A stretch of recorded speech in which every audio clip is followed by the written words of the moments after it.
Hi, this show talks about books that feature mental health and mental illness topics. There are many books that include this topic, and my hope is that more and more people know about them because they help to decrease the stigma and help people not feel so alone in their struggle. I am your host, Robin Tamanaha, licensed marriage and family therapist. Today, I will be talking about the book Where the Watermelons Grow by Cindy Baldwin. This is a children's fiction book for ages 8 to 12 years old. The story follows the main character, Della, and her experience with being the oldest child of a parent who is living with schizophrenia.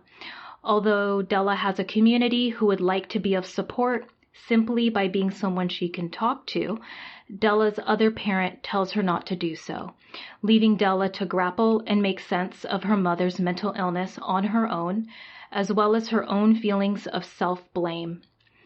I saw this book on nearly every list of children's book recommendations about mental illness. This book was a 2019 book selection on the Kids Post Summer Book Club by the Washington Post, a Bank Street Best Book of the Year in 2019, and an Audiophile Earphones Award winner. Before we delve into different parts of the book, I want to first give you the disclaimer that there will be some spoilers in this episode. So if you don't want to know any spoilers, I recommend that you read the book first, then come back to this episode. If you don't mind hearing about spoilers, or maybe you've already read the book, continue listening. So there are multiple topics I'd like to discuss about this book, with the first being the topic of stigma. In the story, Della's father was adamant that Della not speak about mother's mental illness to others in the community. He also, at first, didn't tell his own parents about his wife's recent episode. The father definitely had a lot on his plate. Add to this his experience with his wife's mental illness. On the one hand, he was open to his wife taking medication, which is good. However, other pieces of the treatment were missing. In the mental health world, we call this whole piece the treatment team, which could comprise not only of the psychiatrist who prescribes medication, but also the therapist for the individual who is living with the mental illness. But it doesn't have to stop there. Each member of the family could have their own individual therapist, attend family therapy, or even attend support groups. The options are wide. It would be so nice if there was just one answer. However, that's usually not the case, and family members could benefit from support just as much as the individual themselves. With Della, she didn't experience the stigma that her father was experiencing. Quite the opposite. She wanted to talk about it with others and also obtain answers. Children want to know what is happening, and there is comfort in knowing age-appropriate answers. The answers to questions come in the form of education from mental health professionals. And us therapists not only spend time exploring a person's experience, but also providing education and clarifying any myths or misconceptions about a particular diagnosis.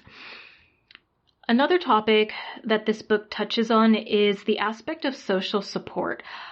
I like the social support from the community in this story. Oftentimes, people are worried about what others may think or how they would respond. In this story, it was very clear that the members of the community knew what was going on and had asked Della about her mother and said, "I'm here if you need someone to talk to."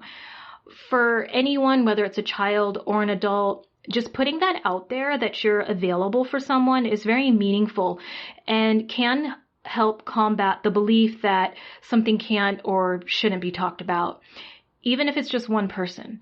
I spent over 2 years as a 0 to 5 therapist where I provided play therapy to children who were 5 years old and younger. And I did a lot of training on play therapy with kids. One thing that stuck with me was from one of the trainings, which was never underestimate the impact of being one person someone has to go to, even if it's for a brief moment. My trainer discussed an incident where people were asked who was influential in their life and made a difference, and everyone went around the table saying their answers. And what was commonly identified was one person, and that person was someone who was in their life briefly or temporarily. If you would like to find out more about mental health resources for children, I will post website links at the podcast website, booksbetweensessions.com. Another topic in this book was the mother's experience and more related to the symptoms that she was displaying. One of the symptoms that the mother was showing was delusions, specifically persecutory delusions. The book starts out with Della after she finds her mother obsessively digging out black seeds from a watermelon late at night. And the mother's reason for this behavior was that she didn't want the seeds to make her children sick. She and the family lived on and had a watermelon farm. So one could expect that she would know that that's an incorrect assumption, and others in the community would also assume that this is incorrect. However, delusions will make someone think something even though there isn't any evidence for it. Della's mother's delusions were persecutory, meaning that the belief is that someone, in this case her kids, would be harmed. And the harm was from the watermelon seeds. There are multiple types of delusions, and persecutory is the most common one within schizophrenia. Throughout the story, other things also become the focus of the mother's delusions. To be diagnosed with any mental illness, there are criteria, and depending on the diagnosis, there are also specifics, such as the type of symptoms, the amount of symptoms, the length of time that the symptoms occur, and how much it impacts the person's daily life. Della's mother experienced other symptoms, not just delusions, and these were hallucinations. There was a scene where Della noticed her mother was nodding as if she was having a conversation with someone. However, there was no one speaking to mother. And there was a scene where Della asked the mother a question, and the mother just didn't have much facial expression when she looked at her, where she just kind of looked like in a daze. We call that a negative symptom, meaning that there's a lack of something that you would normally expect as a response, and in this case, a facial response. One thing Della struggled with was, although she didn't want to talk about her mother's symptoms with others, there was also hesitancy because it would solidify how real this is. And that is tough. The act of saying something out loud is very powerful. For family members of individuals living with mental illness, it's this, talking about it. For the individual who is living with it, it could be going to therapy or taking that first pill of medication. There can be so many different examples of that it just got real moment. Another topic this book touches on is blame. Della experienced self-blame and believing that it was her fault that mother was experiencing this illness and its episodes. Her mother's doctor said that schizophrenia had come on because of a hormonal trigger, that the birth of Della tipped her into the illness. So throughout the story, Della is carrying this self-blame and thinking that it's her responsibility to make it go away, and thinking that if she did enough, it would go away. This is another example of how education is so important. And with kids, it doesn't take much for them to blame themselves or think that it's their responsibility to fix things. We commonly see this in children of divorce. And in a situation such as the one Della experienced, birth is a risk factor, but not necessarily a determinant that someone will have this diagnosis. Risk factors are just that, a risk, but it's not like this will lead to that. And just because you have a risk factor doesn't mean that you're automatically just going to have this diagnosis.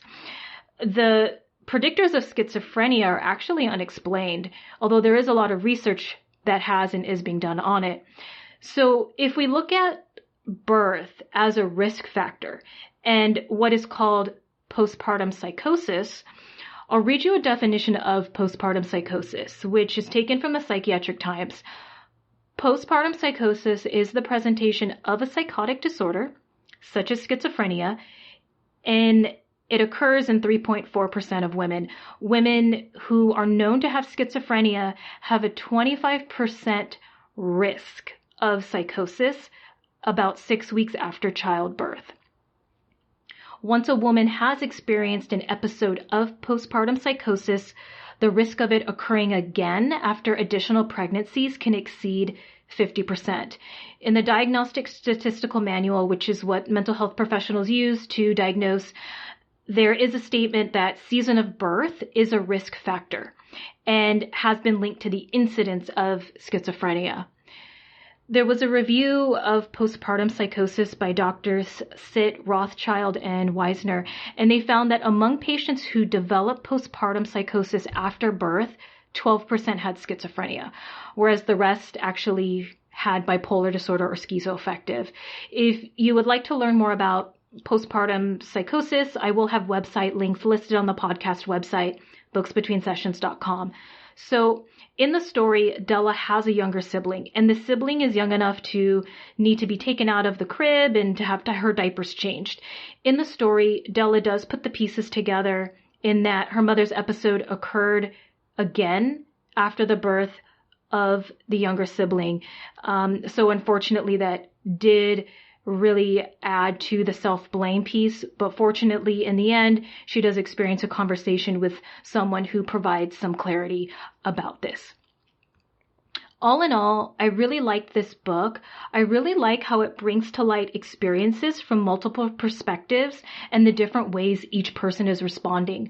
I think the topics brought up are relatable, and that if you are in a similar situation, you might identify with a character in this book or their responses.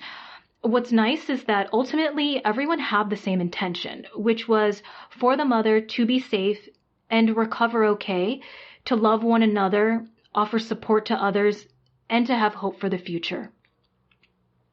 So thanks for listening. Hopefully this was informative or helpful. Resources mentioned on this episode can be found at the podcast website, booksbetweensessions.com. If you would like to stay up to date, please subscribe to this podcast and follow the podcast Instagram page, Books Between Sessions.